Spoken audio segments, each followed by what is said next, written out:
یہ کون سی تمہاری محبت ہے؟ یہ ہماری زمین ہے، ہماری جائیداد ہے، اللہ کے نام پر اس کا مالک اللہ ہے۔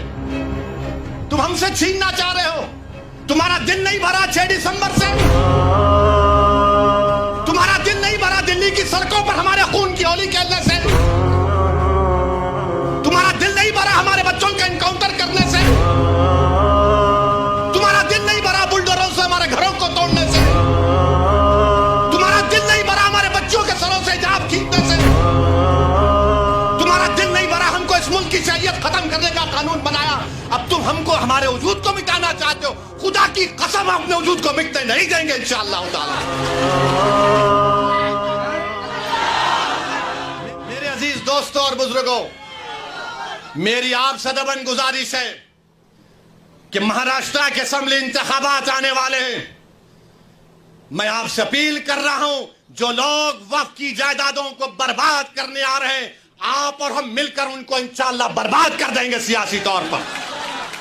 میری آپ سے اپیل ہے کہ میں یقیناً کہہ رہا ہوں کہ اس مہاراشٹر کی ویدھان سبھا میں آپ کو، امتیاز جلیل کو اور مجلس کے نمائندوں کو بھیجانا ضروری ہے۔ تمہاری آواز ہو، اگر تمہاری آواز نہیں ہوگی تو کون آواز اٹھائے گا؟ تم نہیں دیکھتے پارلیمنٹ میں کیا ہو رہا ہے؟ تم نہیں دیکھ رہے پارلیمنٹ میں کون پکار رہا ہے دیوانوں کی طرح؟ کیا تم کو نظر نہیں آ رہا کہ کس کے کلیجے میں، سینے میں، کس کی آنکھ میں آنسو ہے جو تڑپ تڑپ کر دیکھ رہا ہے کہ میرے بربادی کا قانون میرے آنکھوں کے سامنے بنایا جا رہا ہے؟ کون ہوگا تمہاری آواز کو؟ چھوڑو ان چیزوں کو، کبھی اپنوں کو بھی تو اپناؤ، کبھی اپنوں کو تو سمجھو۔ جو تمہارے لیے دنوں رات محنت کر رہے ہیں ان کی آواز بنا کر بجاؤ۔ یقیناً ہرانا ہے انشاءاللہ تعالیٰ ان لوگوں کو، ہرائیں گے انشاءاللہ تعالیٰ، مگر ہرانے کا مطلب یہی نہیں ہے کہ تم اپنی آواز کا گلا گھونٹ دو۔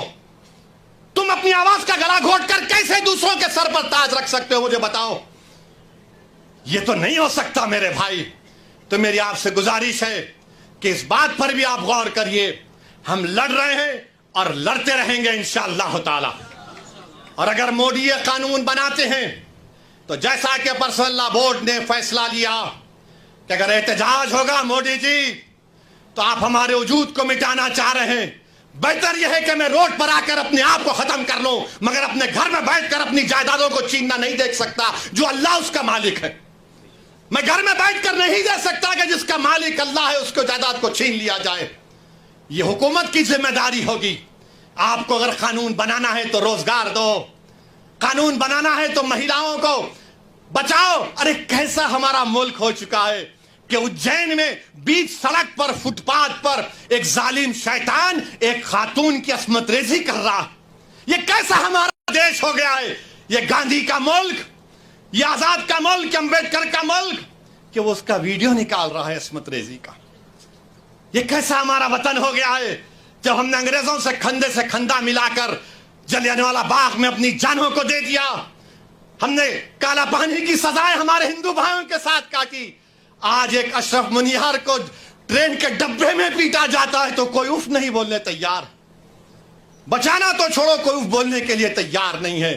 یاد رکھو، جب آپ اپنی لڑائی نہیں لڑیں گے کوئی تمہاری لڑائی نہیں لڑے گا۔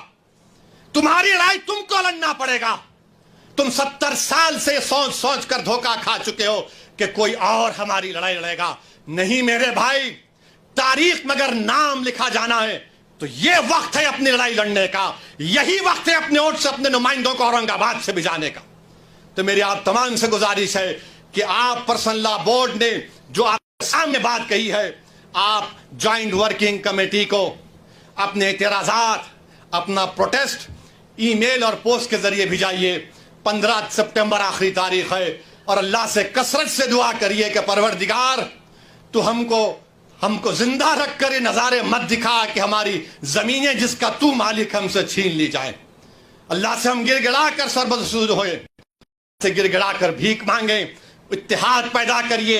یہ قانون نہ دیوبندیوں کے مفاد میں ہے، نہ بریلویوں کے مفاد میں ہے، نہ اہل حدیث کے مفاد میں ہے، نہ بوری سماج کے مفاد میں ہے، نہ اثنا عشری شیعہ کے مفاد میں ہے، نہ آغا خانی شیعوں کے حق میں ہے، کسی کے حق میں نہیں ہے۔ یہ صرف اور صرف مودی جائیدادوں کو چھیننے کے لیے قانون بنا رہے ہیں۔ اللہ ان جائیدادوں کی حفاظت کرے، اللہ ہم کو اتنی اتحاد پیدا کرے کہ متحدہ طور پر اس قانون کو روکیں اور اللہ سبحانہ و تعالیٰ ان ایسے حکومتوں کو، ایسے پارٹیوں کو اللہ سیاسی طور پر انتخابات میں ان کو شکست دے، بدترین شکست دے۔ وآخر دعوانا الحمدللہ رب العالمین۔